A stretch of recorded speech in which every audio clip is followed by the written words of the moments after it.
Hello दोस्तों, कैसे हैं आप। दोस्तों एक बार फिर हम आपके समक्ष हाजिर हैं जीके की एक नई वीडियो के साथ।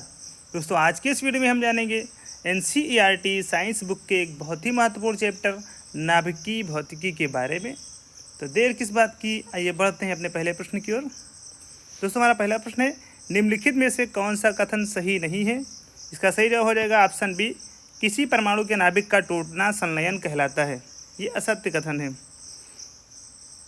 दोस्तों जब किसी परमाणु का नाभिक दो छोटे नाभिकों में विभाजित हो जाता है तो ये प्रक्रिया नाभिकीय विखंडन न्यूक्लियर फिशन कहलाती है। इसके विपरीत जब दो अथवा अधिक परमाणु नाभिक मिलकर एक बड़े नाभिक का निर्माण करते हैं तो यह प्रक्रिया नाभिकीय संलयन न्यूक्लियर फ्यूजन कहलाती है। इन दोनों प्रक्रियाओं में अत्यधिक ऊर्जा मुक्त होती है। हमारा अगला प्रश्न है, आधुनिक आयुर्विज्ञान मेडिकल साइंस में नाभिकीय औषधियाँ नैदानिक और उपचार के प्रभावी उपकरणों के रूप में उभर रही हैं।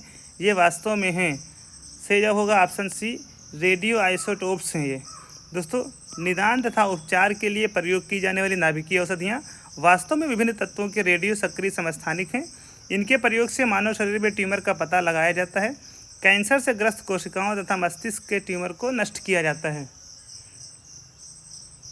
हमारा अगला प्रश्न है, निम्नलिखित में कौन सा तत्व परमाणु ईंधन की श्रेणी में नहीं आता है। सही जवाब हो जाएगा ऑप्शन ए, कैडमियम। दोस्तों परमाणु ईंधन के रूप में मुख्यतः यूरेनियम 233, यूरेनियम 235 तथा प्लूटोनियम 239 का प्रयोग किया जाता है। अधिकांश परमाणु ईंधनों में विखंडनीय तत्व पाए जाते हैं जो नाभिकीय विखंडन की प्रक्रिया को जारी रखते हैं। कैडमियम की छड़ों का उपयोग परमाणु रिएक्टरों में नियंत्रक छड़ों के रूप में किया जाता है। हमारा अगला प्रश्न है, भारत का प्रथम परमाणु ऊर्जा केंद्र है। सही जवाब हो जाएगा ऑप्शन बी, तारापुर परमाणु ऊर्जा केंद्र। दोस्तों तारापुर परमाणु ऊर्जा केंद्र भारत में स्थापित पहला परमाणु ऊर्जा केंद्र है जिसका संचालन वर्ष 1969 में प्रारंभ हुआ था। इसकी स्थापना भारत, अमेरिका तथा अंतर्राष्ट्रीय परमाणु ऊर्जा एजेंसी के मध्य हुए 123 समझौते के अंतर्गत अमेरिका के सहयोग से की गई थी। हमारा अगला प्रश्न है, एक रेडियोधर्मी पदार्थ की अर्ध आयु 10 दिन है। इसका अभिप्राय यह है कि, इसका सही जवाब हो जाएगा ऑप्शन सी, अभिप्राय यह है कि पदार्थ के 3/4 भाग का विघटन 20 दिनों में हो जाएगा। दोस्तों अर्ध आयु वह निश्चित समय है जिसमें कोई रेडियो सक्रिय तत्व क्षरित होकर अपनी मात्रा का आधा रह जाता है। इसलिए 10 दिन की अर्ध आयु वाला रेडियो सक्रिय तत्व 10 दिनों बाद अपनी मात्रा का आधा तथा 20 दिनों पर 1/4 रह जाएगा। इस प्रकार 20 दिनों में इसकी 3/4 मात्रा का विघटन हो जाएगा। दोस्तों बढ़ते हैं अपने अगले प्रश्न की ओर। पोखरण नाभिकीय परीक्षण 1974 का आधिकारिक कोड था। 1974 में जो पोखरण नाभिकीय परीक्षण किया गया था उसका कोड था option A, smiling Buddha. Smiling Buddha उसका आधिकारिक कोड था। दोस्तों 18 अगस्त 1974 को भारत ने पोखरण परीक्षण रेंज राजस्थान में अपना प्रथम नाभिकीय परीक्षण किया था जिसका कोड नाम स्माइलिंग बुद्धा था। इस परीक्षण के बाद भारत विश्व की छठा परमाणु शक्ति संपन्न देश बन गया। पुनः 11 और 13 मई 1998 के मध्य भारत ने पोखरण में ही 5 परमाणु परीक्षण किए जिसे ऑपरेशन शक्ति नाम दिया गया।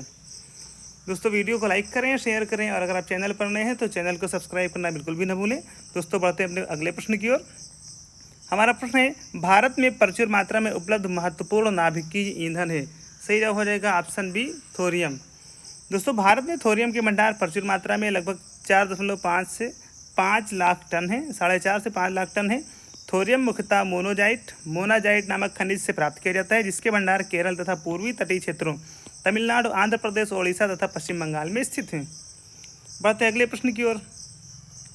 अणु शक्ति से संबंधित खनिज नहीं है। सही जवाब हो जाएगा ऑप्शन डी, क्रोमियम। दोस्तों मोनाजाइट, थोरियम, इरिडियम अणु शक्ति से संबंधित खनिज हैं जबकि क्रोमियम अणु शक्ति से संबंधित नहीं है। क्रोमियम एक चमकदार स्लेटी भूरे रंग की धातु है जिसका प्रयोग धब्बा रहित इस्पात तथा अन्य मिश्र धातुओं के निर्माण में किया जाता है। हमारा अगला प्रश्न है, नाभिकीय रिएक्टर और परमाणु बम में ये अंतर है कि। सही जवाब होगा ऑप्शन बी, नाभिकीय रिएक्टर में श्रृंखला अभिक्रिया नियंत्रित होती है। दोस्तों नाभिकीय रिएक्टर, परमाणु बम दोनों ही नाभिकीय विखंडन के सिद्धांत पर कार्य करते हैं परंतु नाभिकीय रिएक्टर में नाभिकीय विखंडन की नियंत्रित श्रृंखला अभिक्रिया होती है जिसमें कैडमियम के नियंत्रक क्षणों के द्वारा अतिरिक्त न्यूट्रॉनों का अवशोषण करके श्रृंखला अभिक्रिया को नियंत्रित रखा जाता है। इसके विपरीत परमाणु बम में नाभिकीय विखंडन की श्रृंखला अभिक्रिया अनियंत्रित होती है जिससे उत्पन्न प्रत्येक न्यूट्रॉन नाभिकीय विखंडन की प्रक्रिया को आगे बढ़ाता है। हमारा अगला प्रश्न है, सूर्य में ऊर्जा का निर्माण होता है। दोस्तों सूर्य में ऊर्जा के निर्माण होता है, सही जवाब हो जाएगा ऑप्शन बी, नाभिकीय संलयन द्वारा। दोस्तों सूरज में नाभिकीय संलयन द्वारा ऊर्जा का निर्माण होता है। सूर्य एवं तारों का अधिकांश भाग हाइड्रोजन एवं हीलियम से निर्मित है। इनमें नाभिकीय संलयन की प्रक्रिया के द्वारा हाइड्रोजन के नाभिक परस्पर संलयित होकर हीलियम के नाभिकों में परिवर्तित होते रहते हैं। इस क्रिया में अत्यधिक ऊर्जा मुक्त होती है, जो सूर्य एवं तारों की ऊर्जा का प्रमुख स्रोत है। हमारा अगला प्रश्न है, संवर्धित यूरेनियम होता है। सही जवाब हो जाएगा ऑप्शन बी, प्राकृतिक यूरेनियम, जिसमें रेडियोधर्मी U-235 आइसोटोप का घटक कृत्रिम रूप से बढ़ाया जाता है। दोस्तों प्राकृतिक रूप से प्राप्त यूरेनियम में यूरेनियम 238 की मात्रा 99.248% तथा यूरेनियम 235 की मात्रा केवल 0.0007% होती है। U-235 में नाभिकीय विखंडन का गुण होता है, इसलिए नाभिकीय रिएक्टरों में इसका प्रयोग किया जाता है। समस्थानिकों को अलग करने की विधि के द्वारा प्राकृतिक रूप से प्राप्त यूरेनियम 235 की मात्रा बढ़ा दी जाती है और इस प्रकार प्राप्त यूरेनियम संवर्धित यूरेनियम कहलाता है। हमारा अगला प्रश्न है, नाभिकीय रिएक्टर में निम्नलिखित में से किसे मंदक के रूप में प्रयोग किया जाता है। सही जवाब हो जाएगा ऑप्शन बी, ग्रेफाइट को। दोस्तों मंदक नाभिकीय विखंडन से उत्पन्न तीव्र गति के न्यूट्रॉनों की गति मंद करने के लिए प्रयोग किए जाते हैं, ताकि वे यानी कि न्यूट्रॉन नाभिकीय श्रृंखला अभिक्रिया को जारी रख सकें। अब देखिए रिएक्टर का प्रकार और प्रयुक्त मंदक। पहला है हमारा फास्ट ब्रीडर रिएक्टर, इसमें कोई मंदक प्रयोग नहीं किया जाता। और अगला है दाबित जल रिएक्टर PWR तथा बॉइलिंग वाटर रिएक्टर BWR, इसमें हल्का जल H2O प्रयोग किया जाता है। और अगला है CANDU कनाडा द्वारा डिजाइन, इसमें भारी जल D2O प्रयोग किया जाता है। और अगला है हमारा एडवांस्ड गैस कूल्ड रिएक्टर, इसमें ग्रेफाइट का प्रयोग करते हैं। तो दोस्तों ये थे हमारे नाभिकीय भौतिकी से संबंधित कुछ बहुत ही महत्वपूर्ण प्रश्न। दोस्तों वीडियो को लाइक करें, शेयर करें और अगर आप चैनल पर नए हैं तो चैनल को सब्सक्राइब करना बिल्कुल भी ना भूलें। दोस्तों डिस्क्रिप्शन में चैनल की प्लेलिस्ट दी गई है, वहाँ से वहाँ पर जाएँ और सारी वीडियोज़ को आप देखें। आज के इस वीडियो में बस इतना ही। जल्दी आपसे मुलाकात होगी एक नई वीडियो के साथ। धन्यवाद।